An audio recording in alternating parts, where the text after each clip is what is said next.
반갑습니다. 2020 날마다 성경 읽기와 함께하는 구역공과 및 가정예배입니다. 이 영상은 날마다 성경 읽기를 가지고 가정에서 예배하시는 분들을 위해 제작하였습니다. 영상을 먼저 보고 예배를 인도하시거나 예배 중 말씀을 나누는 시간에 이 영상을 함께 시청하셔도 됩니다. 하지만 이 영상을 보시기 전에 성경을 펴서 신명기 17장을 읽거나 날마다 성경 읽기 신명기 17장 영상을 보시는 것을 추천합니다. 신명기 17장 1절로 20절의 말씀에서 여호와를 떠나서는 안 돼 란 제목으로 말씀을 함께 나누겠습니다. 이스라엘 백성이 애굽을 떠나 가나안을 향해 가고 있습니다. 이제 요단강만 건너면 하나님께서 약속하신 가나안 땅입니다. 모압 평지에 모여있는 이스라엘 백성들에게 하나님이 주시는 말씀입니다.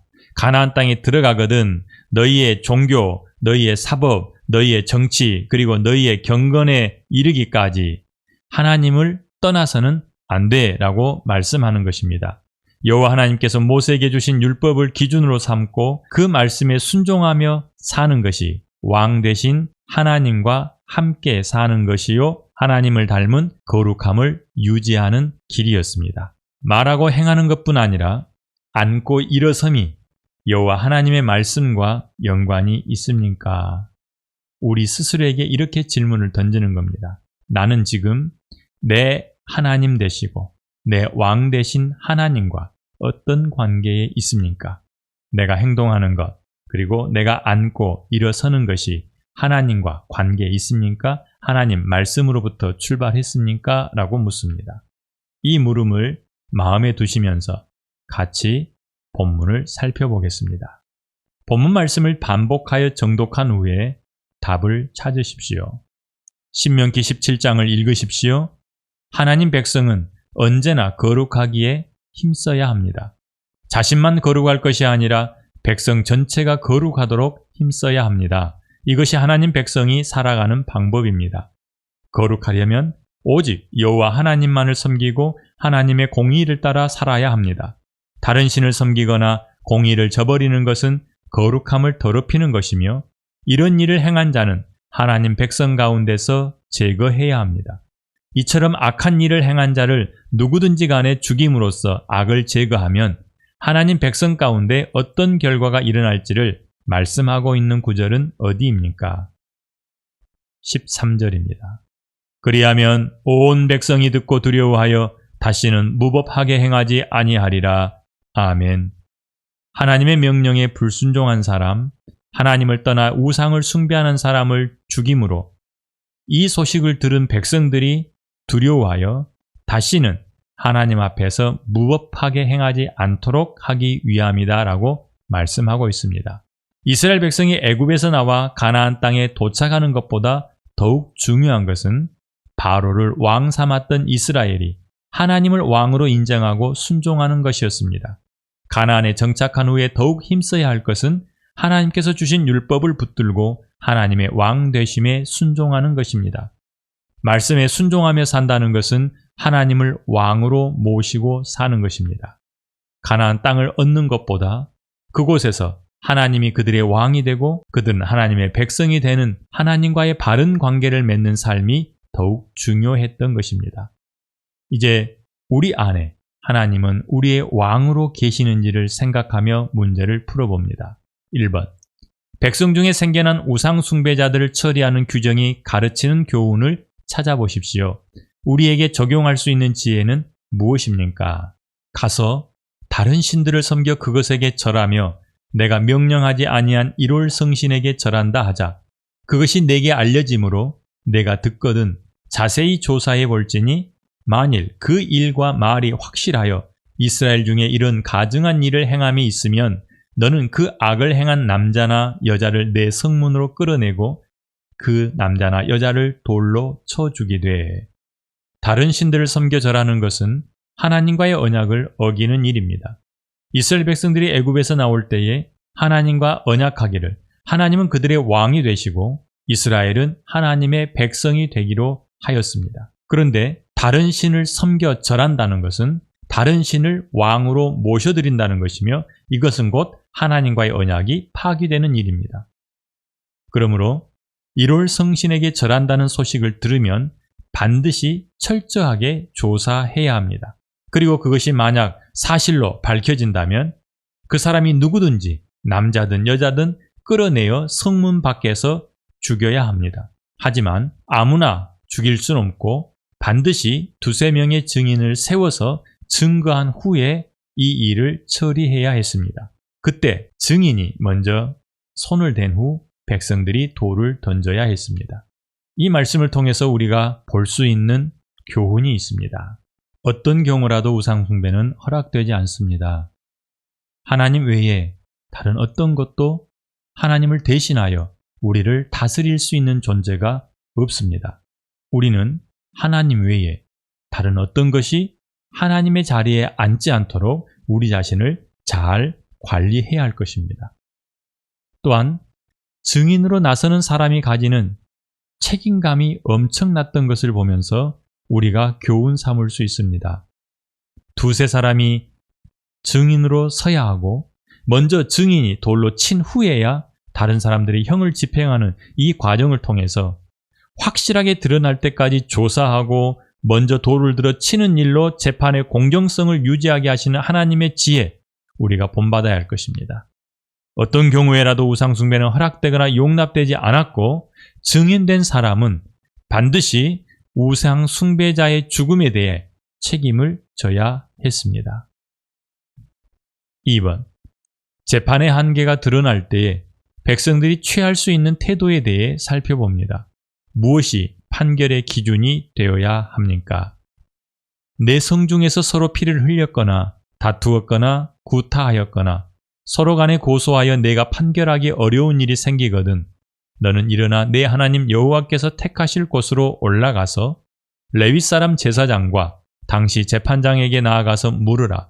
그리하면 그들이 어떻게 판결할지를 내게 가르치리니. 아멘.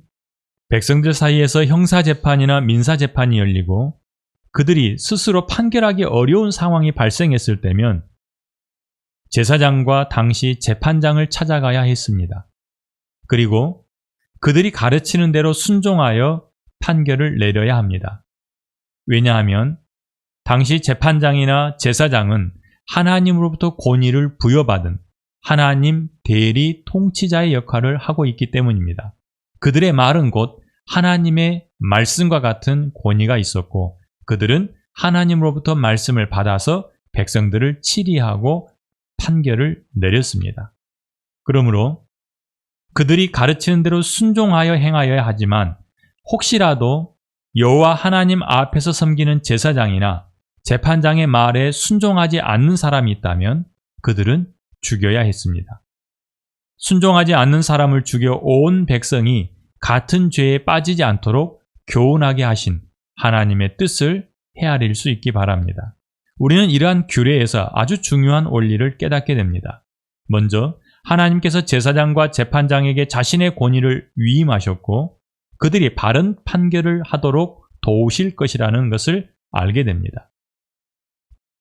제사장과 재판장이 사람임에도 불구하고 하나님의 말씀을 들고 판결할 때면 불순종하거나 거역해서는 안 됩니다. 집행하는 사람들에게 위임된 권위는 하나님의 말씀과 동일한 힘을 부여하였기 때문입니다. 그들은 하나님의 말씀이 판결 기준이 되어야 했고 마치 하나님께서 말씀하시는 것처럼 말을 해야 했으며 백성들은 그들의 말에 하나님 말씀에 순종하는 것처럼 동일하게 순종해야 했습니다. 하나님의 말씀이 그들에게 기준이 되었던 것처럼 오늘 우리에게도 말씀이 기준이 되기를 원하고 하나님의 말씀의 권위가 우리 삶 가운데 살아있기를 원합니다. 3번, 왕을 세우되 백성들이 지켜야 할 사항은 무엇인지 살피고 하나님께서 중요하게 여기시는 것과 우리가 붙들어야 할 교훈에 대해 말해봅니다. 내가 내 하나님 여호와께서 내게 주시는 땅에 이르러 그 땅을 차지하고 거주할 때에 만일 우리도 우리 주위의 모든 민족들 같이 우리 위에 왕을 세워야겠다는 생각이 나거든 반드시 내 하나님 여호와께서 택하신 자를 내 위에 왕으로 세울 것이며 내 위에 왕을 세우려면 내 형제 중에서 한 사람을 할 것이요 내 형제 아닌 타국인을 내 위에 세우지 말 것이며. 아멘. 이스라엘 백성들이 가나안 땅에 정착한 이후에 주변 국가들에게 왕이 있는 것을 보면서 자기들에게도 왕을 세우고 싶어 하거든 하나님께서는 왕을 세우는 것에 대해서 허락을 하십니다. 하지만 몇 가지 조건을 붙이고 계시죠. 첫째, 왕을 세울 수 있지만 하나님 여호와께서 택하신 자를 왕으로 세워야 합니다. 타국인이 아닌 형제 중에서 한 사람을 택해야 하는데 이는 그들이 하나님의 백성이기 때문입니다. 하나님 외에 다른 왕은 없으며 있어서도 안 됩니다. 하나님께서 택하신 자를 세워야 된다는 첫 번째 조건을 기억하기 바랍니다. 두 번째는 병마를 많이 두지 말고 병마를 얻으려고 애굽으로 가서는 안 됩니다. 애굽으로 돌아간다고 하는 것은 하나님을 떠나서 옛 삶으로 돌아가는 것이요. 하나님은 그것을 경계하고 계십니다. 이미 떠나온 애굽으로 돌아가는 것은 불신앙이요. 하나님을 향한 거역이 되었던 것입니다. 셋째, 왕은 아내를 많이 두어 마음이 미혹되게 하지 말고 자기를 위해 은금을 많이 쌓지 말아야 합니다. 이성과 물질의 유혹을 피하지 않으면 하나님의 진노도 피할 수 없습니다. 넷째, 하나님께서 모세를 통해 주신 율법책의 등사본을 만들어 옆에 두고 평생 동안 읽으면서 하나님 여호와를 경외하기를 배워야 합니다. 그리고 그 율법이 가르치는 대로 지켜 행하는 것이 바로 왕이 해야 할 일이었습니다. 여호와를 경외하고 율법책에 기록된 대로 지켜 행하는 것이 올바른 정치의 비결인 것입니다. 하나님께서 주시는 규례들은 백성들이 신뢰하고 의지할 분이 여호와 한 분밖에 없으며 다른 어떤 것도 의지해서는 안 된다는 것을 알게 합니다. 왕과 백성이 온전히 하나님만 신뢰하고 하나님의 말씀을 붙들어야 하는 것처럼 예수 그리스도 안에서 하나님의 백성된 모든 성도들은 이제 하나님만 의지하고 하나님의 말씀에 순종하며 살아야 합니다. 여호와 하나님을 왕으로 모시는 것에 대한 구체적인 모습이 우리 속에서도 나타나길 원합니다. 막연한 다스림이 아니라 매사에 여호와 하나님을 의지하고 하나님이 모든 판단의 기준이 되며 어떠한 경우에라도 순종해야 함이 포함되어 있습니다. 일상생활 중에 하나님의 왕 되심이 풍성하게 드러나길 바랍니다. 가나안 땅을 앞두고 모압 평지에 모여있는 이스라엘 백성들에게 주시는 여호와의 명령들 가운데 오늘 우리는 세 가지를 보았습니다. 특별히 이 세 가지는 무엇이 기준이 되어야 할지 그리고 백성들로 하여금 여호와를 떠나서는 결코 안 된다고 하는 사실을 알려주는 말씀들이었습니다. 신명기 17장을 생각하면서 정리합니다. 첫째, 사람을 가볍게 판단하지 말고 항상 하나님의 말씀을 기준으로 삼습니다. 두 번째로는 하나님께 문제를 가지고 나가는 습관을 기릅시다 라고 말했는데 재판장들이 스스로 판결을 내릴 수 없을 때면 여호와 하나님께서 세우신 제사장과 당시 재판장을 찾아가서 하나님의 판결을 받아야 했습니다. 하나님께서 그들을 통해서 주시는 말씀을 듣고 그 말씀에 순종하여 그대로 행하였던 것을 보면서 우리도 하나님의 방법으로 해결하기를 힘쓰자라는 얘기입니다. 작은 일부터 시작하지 않으면 큰 일이 닥쳐도 우리는 하나님을 찾지 않고 사람을 찾거나 우리의 생각에 따라서 처리하게 될 것입니다. 셋째, 하나님께서 허락하신 왕이 율법책을 복사하여 자기 옆에 두고 평생 읽으면서 하나님 경외하기를 배웠던 것처럼 또한 하나님이 말씀하신 것을 그대로 순종하기를 훈련했던 것처럼 우리도 하나님의 말씀을 평생 붙잡고 하나님을 배우며 하나님의 말씀에 순종하는 삶으로 나아가야 할 것입니다. 기도합니다. 하나님 감사합니다. 신명기 17장을 통해서 이스라엘 백성들이 우상 숭배를 해서는 안 된다는 것 알게 되었습니다. 하나님의 백성으로서 우상 숭배하는 것이 얼마나 큰 악인지 보았습니다. 하나님 외에 다른 어떤 것도 하나님의 자리를 차지하지 않도록 우리를 지켜 주시옵소서. 아버지 하나님, 자기가 스스로 풀 수 없는 문제를 가지고 하나님 앞에 나아갔던 백성들을 보면서 우리는 얼마나 하나님을 찾아서 문제를 해결하려고 하는지 돌아봅니다. 작은 문제라도 하나님 앞에 가지고 나가는 습관이 우리 안에 생겨나게 하여 주시옵소서. 율법책을 복사해서 옆에 두고 평생 하나님을 배워갔던 왕들처럼 우리도 하나님의 말씀을 가지고 하나님을 배우게 하시고 하나님 말씀에 순종하며 살아가게 하여 주시옵소서. 우리 안에 하나님 나라가 온전하여지기를 원하옵고 예수님 이름으로 기도합니다. 아멘.